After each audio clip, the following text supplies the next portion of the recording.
Halo semuanya, Assalamualaikum warahmatullahi wabarakatuh. Kembali lagi di vlog saya. Pada kesempatan kali ini kita mau membahas sharing tentang bagaimana cara agar toko sembako tetap bertahan ya, agar tidak bangkrut. Karena sering sekali teman-teman yang suka bertanya, kok saya itu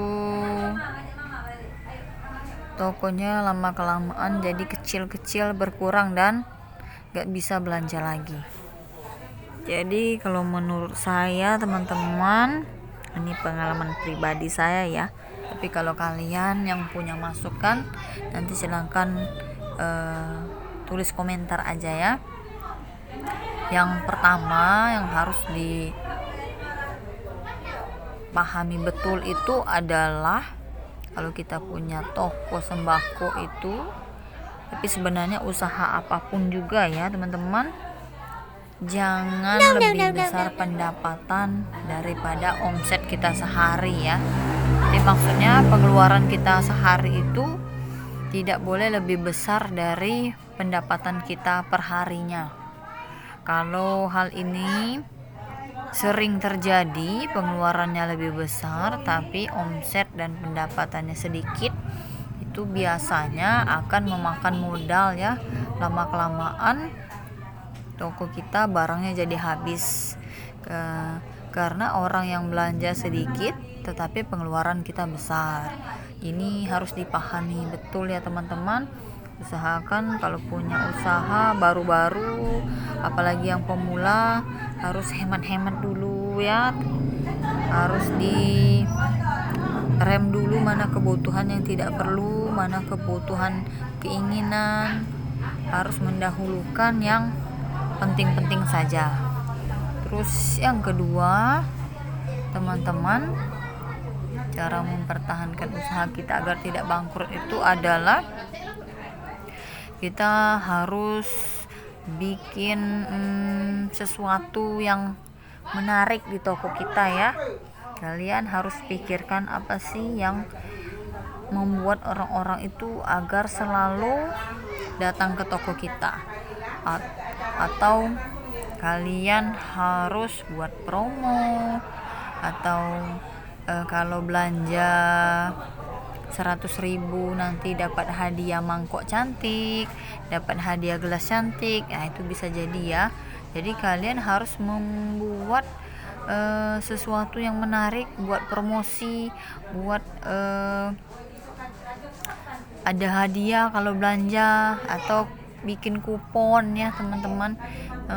Saya dulu pernah bikin setiap pembelanjaan 75.000 dapat satu kupon. Nanti kuponnya dikumpulkan, kita bikin minimal penukaran kuponnya itu 5 kupon ya. Kalau 5 kupon nanti bisa ditukarkan dengan hadiah apa, misalnya dapat hadiah mangkok kalau 5 kupon. Jadi itu harus dibikin ya, hal-hal yang menarik konsumen untuk datang ke toko kita. Itu bisa membuat omset kita langsung naik dari biasanya ya teman-teman. Terus yang ketiga, cara mempertahankan usaha itu adalah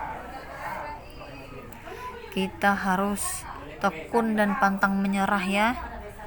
Harus tekun, jangan mudah menyerah, karena kata orang-orang yang sudah sukses itu, kalau seandainya kita punya usaha atau pekerjaan, setiap hari kita tekuni dan kita semangat, tidak mudah menyerah, pasti suatu saat kita akan sukses dengan apa yang kita inginkan.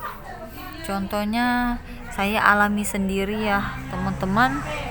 Waktu awal toko kita masih kecil, saya itu sangat ingin sekali punya toko yang berada di pinggir jalan, agar posisi toko saya itu strategis, mudah mendapatkan barang dari macam-macam distributor dan agen ya. Saya selalu berdoa setiap hari nggak pernah mengeluh ya. Alhamdulillah dalam waktu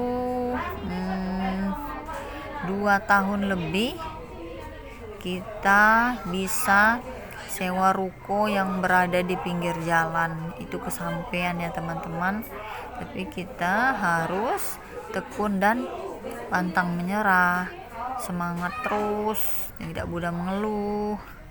Jadi itu penting sekali ya.